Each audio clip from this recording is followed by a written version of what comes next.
Thank you all for your presence here today. And again, once again, a warm welcome to many of you who might have come to the School of Public Policy for the first time. I'm Professor Namrata Chindarkar. I just wanted to give a little bit of a context to why all of us have gathered here today afternoon.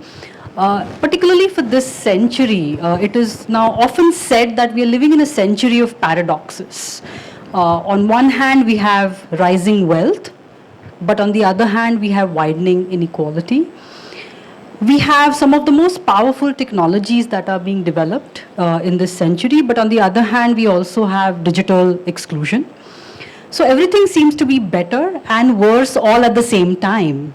And particularly, I think this is a conundrum for policymakers, because what exactly are the trade-offs they need to make is something that is becoming harder and harder to think about. Never before has the term inclusion gained more significance in mainstream policy making. However, it has also been met with fair amount of skepticism. So taking a cue from George Orwell, I think what is said is where everyone is included, but some are more included than others. Inclusion of whom, how, and for what is another question that is being asked. Are inclusion, growth, and sustainability trade-offs, or do they go hand in hand, is another question that is now becoming increasingly important. So seeking answers to these questions and many more is becoming imperative, particularly for India, as we are moving very quickly towards the two goals of growth and of sustainability that we have set for ourselves as a country. To shed light on these questions and a lot more, it is our privilege, and we have among us one of our very illustrious alums, Shri Saurabh Garg. He has a very long list of achievements, so I'll try my best to do justice in the short time. Dr. Saurabh Garg was until recently the CEO of Unique Identification Authority of India, where he was instrumental in expanding the usage of Aadhaar and strengthening the technology stack of Aadhaar. He is an IAS officer of Odisha Cadre and has worked as Joint Secretary in the Departments of Expenditure and Economic Affairs. Currently, he is the Secretary in the Department of Social Justice and Empowerment, Central Government. He has worked on areas like digitalizing agriculture, direct income transfer schemes for farmers, National Investment and Infrastructure Fund, improving foreign direct investment policies, preparing the entire framework for digital payments, and like I said, it's a very long list of achievements. His academic qualifications, in addition to his MBA from IIM Ahmedabad, include a Ph.D. from Johns Hopkins University in International Economics and Development, and he's also a B.Tech from IIT Delhi. So nothing can be more, of course, illustrious than that. So very warm welcome to you, Dr. Saurabh Garg, and I hand over the stage to you. The format is going to be, he's going to give us a brief presentation, and then we open up for Q&A, and Sanket, Professor Sanket Mohapatra, who is going to be moderating the rest of the talk. Welcome. Thank you. Good afternoon, and thanks to Sanket and Dr. Bharwakar for this, Namrata Bharwakar for this wonderful introduction. It's a pleasure to come back to. Thank you. It's a pleasure to come back to IIM always, and this time there are a lot of other my batchmates also here, so it's a double pleasure in that sense. Sanket has been discussing with me over the past 1 year, I think, when are you going to come and give a talk on this topic? So I think a lot of factors fell in place, and here I am. So thank you to all of you for taking your time out on a Friday afternoon. I will talk of inclusion and maybe a bit on what are the different facets of inclusion and why is it so important going forward. And I'll particularly focus on educational inclusion and financial inclusion because that might two areas which I'll explain why I think they are more important than the others. These are just some quotes. Obviously, the first one is of the 1930s and 40s. The second one especially is also, as was being mentioned, at the World Bank, this is one of the quotes that poverty anywhere is a threat to prosperity everywhere. And I think this is critical for understanding why revolutions happen for that matter, or anything like that. And as late as 2015, in the Sustainable Development Goals, the motto of the UN is to leave no one behind, which is again on the same track. I am part of the Department of Social Justice and Empowerment, and our mandate or vision is to ensure that everyone has a minimum standard of living with dignity. In fact, this was part of the Declaration of Human Rights of 1961. And I think that sums up our mission in a way. And we focus on the vulnerable, marginalized, deprived, however you define it, and I'll mention on that. And these are some facets which I just want to highlight. One is opportunity, equality of opportunity has to be there. It has to be, a system has to be fair. I mean, if anyone feels that the system is not fair, that leads to all kinds of issues. For economic growth, there's been a lot of study on trust and issues related to that, but probably self-confidence is the first step before you can think of having trust with anyone, that you're confident in your own self. And of course, transparency and accountability. If there's any feeling that the other side is not being transparent, that leads to lack of trust and economic growth gets hampered. And all of these, in a way, are very much intertwined with the concept of inclusion. The what of inclusion, I would say, is essentially the three: ability, opportunity, and dignity. I think that's really what inclusion seeks to ensure, that everyone has the ability, opportunity, and the dignity to be part of whatever they are working on. Dr. Ambedkar is one of the lodestars for our department. We run a Dr. Ambedkar International Center. We run a Dr. Ambedkar Foundation.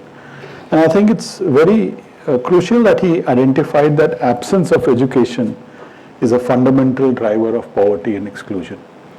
And I think this is as far back as the 40s and 50s he has said this. So I think, and that's one of the reasons why I've talked that I will be talking a bit extra on educational inclusion, because I think that's an area that's got the focus, which perhaps was not there so much. I mean, but all these IIMs are I suppose, indications of the focus on education that there was. But I think it's the right to education also, the universalization of primary education and the new education policy which has just been released, that really bring it back into focus. These are some constitutional provisions. I don't want to read them, but I think it's important that we realize that there are directives of state policy, directive principles of state policy, which clearly mention that the educational and economic interests of the weaker sections, public assistance would be necessary, and that the state can take measures for advancement of any backward classes. So I think these are critical when we talk of inclusion.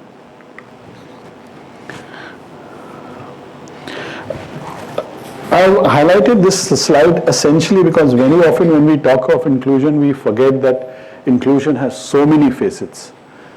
Social inclusion is something that all of us recognize, discrimination for various reasons, ostracization, etc. Financial inclusion in the recent, I think 10 years, it's got so much more traction than it had earlier because of the fintech and all the digital payments, etc. Educational inclusion, I think that has always been recognized. Political inclusion, we've had reservations for even at the highest political levels, and then we had the amendments which brought in it and the local governments. Cultural inclusion, I think the differences in languages, I think the NEP clearly recognizes that and what it can impact. And technological, the digital divide, I think or it's highlighted this issue. And I've specifically mentioned health because I think if there is lack of equity in health, then wellness is the very basis for any kind of activity that is possible. And I think we need to just keep at the back of the mind that inclusion is just not one particular parameter or something like that. And I think very often there's a lot of question that why should capitalist society talk of inclusion? I mean, but I think it's what are the implications of lack of inclusion is what I've tried to highlight in this slide. And it's not only economic or financial inclusion which ensures economic growth, but I think as my very first slide mentioned that poverty anywhere is a threat to prosperity everywhere. So I don't think anyone should have any doubts on whether inclusion is consistent with hardcore capitalism. I think even in the US you have various campaigns like Leave No One Behind, etc. And whether it's in education or Leave No Child Behind and things like that. So I think the impact of each of the different facets of inclusion, I don't think anyone should have doubts on how it impacts growth. This is a and if you want to measure, I mean, if you want to achieve something, I think the first thing is you need to measure that. And this is a very good multidimensional poverty index which Niti Aayog has been bringing out now for the past few years. And it has 3 dimensions: health, education, and standard of living. And health has 2 indicators, education has 2 indicators, and standard of living has 6 indicators. And I think this in a way captures what we are trying to do in inclusion. And these 10 indicators together help to find out where we are. And if you look at the last, from 2015-16 when they've been trying to measure these in this format, there have been more than 13 crore people who have moved out from the bottom portion of the index. And what has been even more remarkable is that the steepest decline has been in 5 states which were traditionally not considered where it's happening: UP, Bihar, MP, Odisha, and Rajasthan. The steepest decline in these 5 years has been in these states. And the other factor is that the improvement in the multi-dimensional poverty index has been due to improvements in 4 specific indicators. One is nutrition, one is years of schooling, third is sanitation, and fourth is cooking fuel. I'll come to that. So it's very important to realize that it's been much more deeper than what has been anticipated. And if you are measuring it, it makes so much more easier to say or transmit what you're trying to do. This is in each of those 10 indicators what has been the fall, and in each of the indicator there has been a significant drop. And I think that is, and what is even better is that the drop in the rural areas has been faster, much faster than the urban areas. Otherwise, traditionally, that used to be always a problem, that in rural areas, because of remoteness, etc., there were always problems. And why has this happened? I think I'll just, in the next few slides, I'm talking of some very focused programs that have been, because once you decide what your goal is and you are measuring that automatically, then you start looking at what needs to be done in each of those. So talking of health, I think the Ayushman Bharat, which is up till now the focus had been that we were focusing on health infrastructure only through the public sector in the rural areas. But for the first time, you have brought in the private sector through a health insurance program. There have always been debates around it, but I think the kind of mid-ground that we have adopted has shown results. And there have been nearly 6 crore hospital admissions in the last few years since Ayushman Bharat started. 26 crore Ayushman cards. There are issues that will happen, it will keep on evolving, but the fact remains there is a focus program which looks at individual health rather than only looking at community or at a broader level. The second part of health on nutrition, the Poshan mission has again been a very, very focused program, and currently India is tracking about 7.2 crore children in terms of height and weight. Children under 5 are being tracked. Globally, the tracking is about 11.5 crore children. So out of that, 7.2 crore is alone in India. So the intensive tracking is really what is leading to results, improvements in Poshan. People who are doing studies on stunting and other areas would see there has been there will still be pockets where there are improvements required, but I think at the broader level, it's this focus program which is really helping growth. Looking at education, and in fact many of these programs are something that we run, is that we have nearly 1 crore of students from the scheduled castes, which are obviously some of the most deprived, nearly 40 lakh from scheduled tribes, and more than 1 crore from other backward classes who are given scholarships at various levels. At class 1 to 8 is anyway free because it's right to education, but beyond that. And on the digital side is a whole lot of programs, but I would also like to mention that digital inclusion is only possible if there is no digital divide. And that's why we have the BharatNet program, which is ensuring that there will be optical fiber cable in every at least panchayat headquarters. So we have around 2.3, 2.4 panchayat lakh, already it's reached more than 2 lakh panchayat headquarters. And apart from that, we have these common service centers, which normally are called internet cafes. We have around 6.5 lakh villages.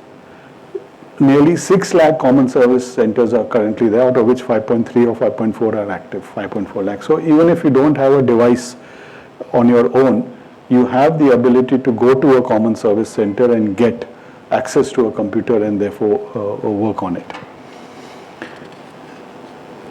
And one has seen the GER increasing. If you look at the GER of female SC, which is one of the lowest, there's been a 38% jump in the last 5 to 6 years. So again, the focus programs is what is leading to this kind of changes. Coming to those 6 indicators on standard of living, one of them was sanitation. I think when Swachh Bharat mission started, a lot of people had issues what it will achieve. But I think we have reached a stage that more than 80% of our villages have already reached open defecation free. We have no insanitary latrines now. They are all insanitary toilets have been converted into what are twin pit toilets, so that its sanitation is not an issue. There's a Swachh Sarvekshan which is done every year. It's the 8th one which is now being done to check on a sample basis what has been the progress both on the rural and the urban side. And I think because of that, it is also helping on the health side, that the health indicators have improved. In the Jal Jeevan mission, now 99.25% of the population has access to potable water supply. And cooking fuel has been, I think, one of the biggest success stories because of the Ujjwala Yojana, that more than around 10 crore connections have been given LPG. There will always be issues on some places not having it, but I think as long as the focus is there, automatically the improvements will happen on a continual basis. I mentioned that I'll talk a bit more on education as a basis for inclusion, and one of the areas I think which the NEP talks about is language diversity. We have currently 22 languages are a medium of instruction in the country, and there are more than 60 educational boards in the country. So given this diversity, I think we need to recognize that the system has to take care of that diversity and ensure at the initial ages that ability to be able to do education in the local languages. And the next focus is obviously trying to translate it into more and more languages which are beyond the 22. And one of the tools for that is Bhashini. I don't know how many of you are familiar with that. It's real time. If you talk into a phone, you can download the Bhashini app. If you talk into the phone in Hindi, it will translate it into Tamil on the fly. And I think it's available maybe in Google or some places, but there are obviously restrictions on that, the number of languages that are available. And Bhashini takes care of all the Indian languages, and it's really expanding. So these are tools which will further ensure that this inclusion on the education side increases. When we talk of who are the excluded groups, who are the groups that need to be done, on the left side I have listed various groups. For various reasons, they are vulnerable, marginalized. Women, that's a large group which is vulnerable on various counts. Economically weaker sections, children, minorities, scheduled caste, scheduled tribes. Senior citizens, I think, is an area that we've probably not given enough focus in the past. And there are large areas of vulnerability for them. Divyanjan, of course, transgenders, and then persons involved in various occupations, occupation-wise also. So these are, I think, we need to recognize what are the focus groups that we need to focus on, and then see what needs to be done for each one of them on a differential basis. Our target for Vision 2047 is to have a GER in higher education by about 75%. We are at around 31%. And we need a GER of 75% is what is being thought of. And therefore, then you have to work backwards from there, then on a year-to-year basis, what needs to be done. And therefore, it's always very important to have that target in mind. And I think government always operates by targets. You have targets for various, there might be some amount of gaming, but that's always at the margins. In anything that you do, there will be some amount of issues. And if you look at the bottom right graph, which calls the who have focus group population, and the focus groups are these, who have never enrolled in education. I think that's the other area which needs much more greater focus when we talk of inclusion in education. India are at 50%, so it's not that 75% GER by 47 is not achievable. The fact that some states have achieved it, it's good to know that. This is the other area where the focus is on dropouts. Class 1 to 8 is under the right to education, and that's where you see that the dropouts are very few. The dropout certainly jumps the moment people enter the class 9 and 10, because that's where the right to education. And I think that's the reason why our focus is much more on the class 9, 10, 11, 12, because not that everyone needs to do 11 and 12 for sure, but at least post 9, 10, if they can move into various skill building, skill education, etc., and that's the focus. And there are states which are already have a dropout of 5-6%, so they are it's not significantly higher than the upper primary. The second area I'm just delving in it a bit more is financial inclusion, more because I thought a lot of the crowd out here is more focused in that sector. And if you look at, and this is RBI is a very active player in this, and the key objectives are access, affordability, and usage. If you look at the payment systems also, and some of the initiatives are Jan Dhan Yojana. 55% of the new accounts that were opened under Jan Dhan were of women. Nearly around 50 crore accounts have been opened. So you can see the extent of inclusion in the formal sector, which was not there earlier. Payment systems, where I was intimately involved for the past 2 to 3 years as CEO of Aadhaar. I think 68% of all transactions in India now are on UPI. Globally, around 40% of the digital transactions in the financial sector are happening in India. We are much ahead of China, USA, and anything. And I think this is a success story in terms of what has happened in the financial sector, and it's entirely been driven by policy, I would say, by ensuring that the policy and the infrastructure below, which helps to drive it, and look at how it can go.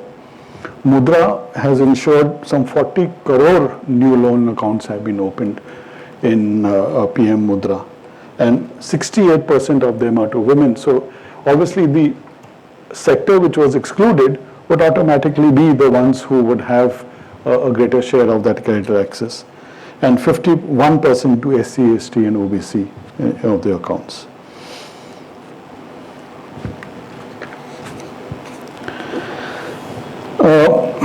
These are just put them into 5 buckets on what has promoted digital payments and financial inclusion. I've talked about Jandan accounts. I've talked about Aadhaar KYC, which ensured that one can do a paperless know your customer, which was not possible maybe a few years back. And this has entirely been driven by policy, by RBI, by UIDAI, and of course NPCI. 10 billion UPI transactions in a month. I think the G20 was just recently held, and 1 rupee in dollars translates what, 2 or 3 cents, or not even 2, 3 cents. So they were very surprised that even 1 rupee you can transfer by UPI, and it's costless, because that's the way it has been designed. I was in fact surprised, this is the first time I saw it, when I was coming out from Ahmedabad airport. The cab driver gave the, what was it, the QR code. I mean, he just flashed it. And I said that's, and that's how it, I think, happens, that if you allow the private sector to grow, they will come up with innovations which one would not have thought of. UPI I mentioned, and what is more important is that the success rate is over 99%. You don't have failures, and that is very important, because if you have payment failures, then you always are then nagging doubt, कहीं चला तो नहीं गया था पहले बार में, कहीं दूसरी बार मैंने 2 बार तो नहीं payment कर दिया. So that's very important to ensure for credibility of the system, that the back-end systems should be strong enough. I remember just 2 years back, we were looking at how many Aadhaar transactions per day we should plan for, and we were at 3-4 crore. And I said, we have to plan for 25 crore transactions. So they said, what do you mean, you're mad? So much, it requires investments. If you have that bandwidth connectivity, you need that much server capacity, you need a whole lot of it. And within 1 year, we reached from 3-4 to 8 crores. And then people started saying 25 is too less if you're planning for the next 5 years. So the growth is so, but the investments that the government is doing, I don't think people realize at the back end how much investments are going in to ensure that you have these kind of transactions which are failure free, because there can't be a bandwidth issue. I'm sure all of us have kept seeing the computer circle going round and round while it's downloading. So you can't have it in a payment transaction. It has to be instantaneous. On digital inclusion, I think BharatNet I have already spoken of out there, and this last mile connectivity. I think cyber security is another area. I think, again, this is something which gets hidden from people. The amount of investments that we are making in cyber security in India. We have already started implementing quantum security, which for people who are familiar is at the cutting edge. Very few nations are really there, but we have startups who are working in that actually. And that is very, very heartwarming. There is a program for promoting digital literacy, which is focused on that, because I think increasingly digital literacy and financial literacy will coalesce into one. This one, I just wanted to show this graph, partly to indicate that I was part of that jump, which you can see from 2020 to 2022, the jump that has happened. it's by plan, it's not happened out of chance. It's by plan it has happened, and a lot of investments have gone in on that. And I'm sure it will continue. So what's the way forward? I'll talk on the social sector because I think the social sector is always the more difficult one to, well, you can set up a factory overnight, but you can't teach a child overnight. It takes 10 years for a child. And these are the 4 facets in which the social sector ministries, we are a group of 8 to 10 ministries working in this, whether it's women and child, whether it's my Ministry of Social Justice, Tribal Affairs, Minority Affairs, and Divyanjan, and some of the other in education, of course, education and health, working together to ensure that these are the 4 facets. I will not go into them because I have gone into depths on what we need to do in each one of them. But I think what is very important is that issue of dignity. And I think that is at the base of all that we do, that self-confidence has to be, that empowerment has to be there, so that, and once a person feels empowered, the kind of activities that person can do on their own is so much more. These are specifics. I am just mentioning some of these. Focusing on educational empowerment, I think we have gone beyond looking. We have to do infrastructure. That's Sarv Shiksha Abhiyan. That is required. Teachers training is required. But I think increasingly now we are focusing on the individual student, on what kind of mentorship requirements are there, what kind of handholding is there, what kind of financial support is there, and these are the programs that focus. We fund students from vulnerable backgrounds who are economically, if they get into an IIT or IIM, we'll fund them 100%, and already some are being funded by various programs. In health and nutrition, I think in 2020 we started a program. I think the last bullet when I'm talking of mental health and counseling, I think the COVID era focused on that. But before that, we had started the Nasha Mukt Bharat Abhiyan, given the increasing usage of drugs and what it can do on a longer term basis. The other programs obviously have become, as I said, much more focused and granular from the other approaches. And I think again, like the PM Swanidhi, which was on street vendors, focused on street vendors to provide them loans.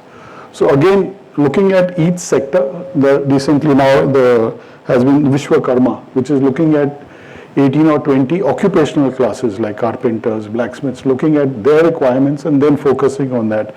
And that is the granular approach that is required.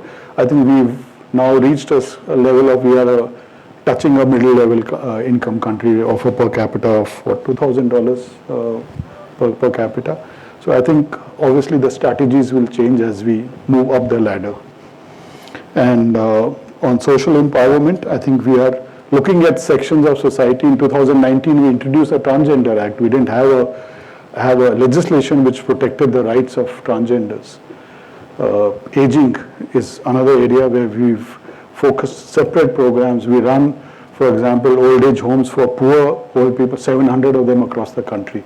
So I think that focus on looking at each individual section and is what, and once that is done, I think the economic growth obviously follows, because while the Gini coefficient is good, it gives at the very macro level, but what we really need is at the micro level interventions, which will ultimately then look at the Gini as a whole. So this is the summary of the Vision 2047. I'm not getting into this. These are, I think, pointers. These are idea hangers. And I think that's what each of the different programs works on. And I would just like to mention on skill. I think skill building, skill enhancement has again become the focus, given the rise that you can't have everyone getting into schools or universities and all. And I think that focus is really what will help in a longer term in terms of economic growth, apart from all the others. So I'll stop here. Thank you.